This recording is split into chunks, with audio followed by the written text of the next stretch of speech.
একটা হিজাব পরা, নেকাব পরা একটা মেয়ের একটা ক্লিপ আর্ট, আরেক পাশে একজন অন্য ধর্মাবলম্বী তার ধর্মীয় সিম্বল তার বুকে। একটা ভিডিও ফুটেজ দেখলাম, সেখানে প্রতারণা করছে, অ্যাড দিচ্ছে তরুণদেরকে। তারা বলে দ্বিধাহীন কাছে আসার গল্প শোনাও, কাছে আসার সাহসী গল্প শোনাও। সাহসী গল্প কি? সাহসী গল্প ভেরি সিম্পল। সাহসী গল্প হলো কোন মেয়ের সাথে অবৈধ সম্পর্ক করছে, হারাম রিলেশন করছে, জেনার সম্পর্কে লিপ্ত হয়েছে। মুসলিম প্রধান সমাজ, তার সমাজ তাকে প্রেসার দিবে, আল্লাহর পক্ষ থেকে নিষেধাজ্ঞা আছে। ইমানের তাড়নার কারণে তার মধ্যেও কিছু দ্বিধা কাজ করে যে আমি কিভাবে করি। এরা উস্কায়, তুমি সাহস করো, এগিয়ে যাও, বাপ মার অবাধ্য হয়ে যাও, সমাজ গোল্লায় যাক, যে যা বলে বলুক, প্রয়োজনে সবাইকে ত্যাগ করো। তাহলে এটা হলো সাহস। এই যুবকের এই সাহসটা, এটা কি সৎসাহস না দুঃসাহস? তার এই সাহসটার ফলে সমাজ কোনো উপকৃত হবে? তার পরিবার কোনো উপকৃত হবে? সে নিজে কোনো উপকৃত হবে?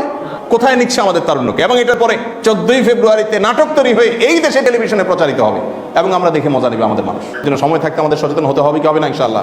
বিশেষ করে এই যে টুথপেস্ট, এই ক্লোজ আপ, যারা এই বদমাইশি বাংলাদেশে আমদানি করছে। তুমি আসছো দাঁতের ময়লা দূর করতে, দাঁতের ময়লা দূর করার জায়গায় সন্তানদের ধ্বংস করে দিচ্ছ তুমি ময়লা দিয়া, গোটা সমাজকে দুর্গন্ধ করে দিচ্ছ। তোমার টুথপেস্ট থেকে আল্লাহ আমাদেরকে পানাহ দান করো।